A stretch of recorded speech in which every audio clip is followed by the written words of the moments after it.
On today's Smart 7, the BBC presenter mystery is solved. There's grumbling at the NATO summit and lots more. It's Thursday the 13th of July. It's International Rock Day and happy birthday Patrick Stewart. The Smart 7. It's news, but not the news.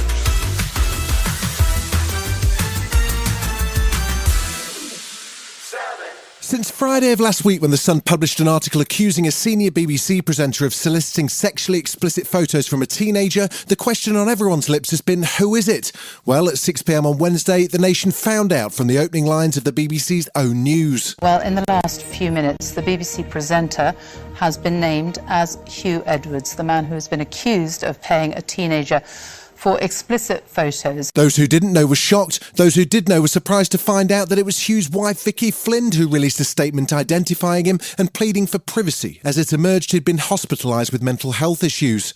Around the same time, the Met Police announced they'd interviewed the key players and found no evidence of criminality. It follows a storm of gossip and a media frenzy, with even BBC presenters pleading for their mystery colleague to identify themselves because they, and I'm looking at you, Jeremy Vine, were uncomfortable about having their name linked to the speculation.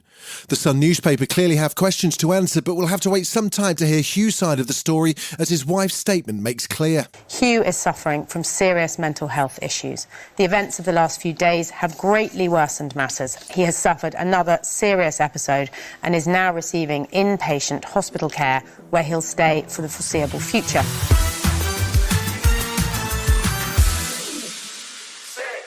The NATO summit wrapped up in Vilnius on Wednesday night with lots of smiling photos and happy faces at the press conferences, but not everyone was delighted. Ukrainian President Zelensky wasn't pleased that there's still no timeline agreed for Ukraine to join NATO, but he backed down from his disrespectful comments on Tuesday night. He's still going to be checking the post every day until that arrives, though. With concrete success, we can state that the results of the summit are good, but if there was an invitation to NATO, they would be ideal. There was also some grumbling about Ukraine's lack of thank you notes from the UK's Defence Secretary Ben Wallace, who suggested Ukraine's treating its allies a bit like an Amazon warehouse for armaments. That tone was echoed by the US National Security Advisor Jake Sullivan, who said the US people do deserve a degree of gratitude. UK Prime Minister Rishi Sunak was doing his best to smooth things out on behalf of his buddy Zelensky. People across Ukraine are also fighting for their lives and freedom every single day. So I completely understand Volodymir's desire to do everything he can to protect his people and to stop this war. NATO Secretary-General Jens Stoltenberg stayed on script, saying that whatever about the timing, it's not going to be a decision made by Russia. Ukraine, of course, has the right to choose its own path and what kind of security arrangements it wants to be part of. And therefore we can never allow that Moscow starts to decide who can or who cannot be a member of NATO.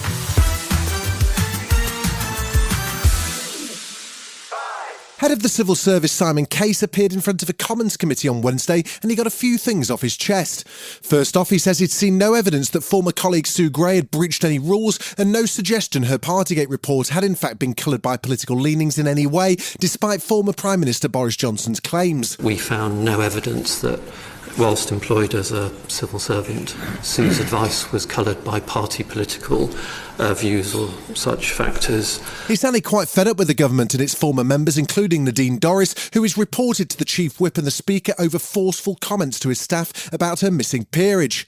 He also took a stand against Tory party members who refer to the civil service as the blob, which he described as dehumanising and insulting. It would surprise me if current ministers were using this language.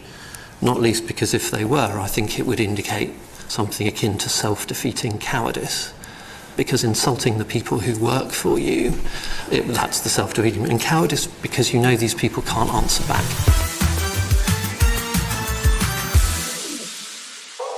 There have been calls for an inquiry into both the current and former chairs of the water regulator Ofwat over possible conflicts of interest. It comes as the UK's water companies have debts of £60 billion, coincidentally after paying out £72 billion in shareholder dividends since privatisation. Now it seems as if the sewage-filled water is hitting the fan, with concerns there's no money for investment and therefore customers facing higher prices. CEO of Thames Water Catherine Ross faced the Commons Environment Committee on Wednesday and says bills are going to go up. There is no doubt that there is a substantial need for more investment in the sector as a whole, including in Thames. And so that will need to be funded, and it is an unfortunate truth that the only source of ultimate funding for that in the current model is the customer. Still to come on the Smart 7, heartbreak for a crowd favourite at Wimbledon, and Zayn talks One Direction. Right after this. Welcome back. Wednesday saw the quarter-finals wrap up at Wimbledon with plenty of drama. World number 3 Daniil Medvedev was facing American sensation, the unseeded Chris Eubanks, in his quarter-final, and was facing defeat until he somehow turned it around and managed to close out a 5-set victory. On the women's side, Belarusian Arnia Sabalenka bounced back from last year's ban to beat Madison Keys to secure her semi-final place, and Ons Jabeur got revenge for last year's final as she knocked out last year's champion Elena Rybakina. To be honest with you, I just kept going, I said I'm going for my shots, because if you try to play like easy with her, it's not gonna work. So I try to hit every shot and show that I'm here on the court. It's not easy always playing her, but I wish we can exchange this match from finals last year.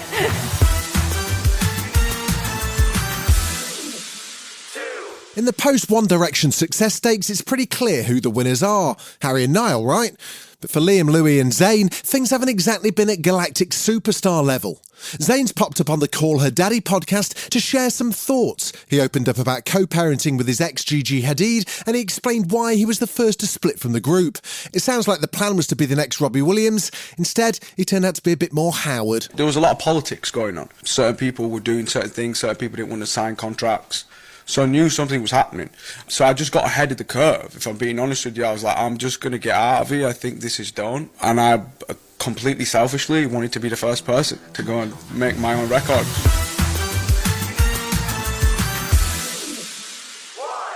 Different people find different things relaxing. That's just a fact of life.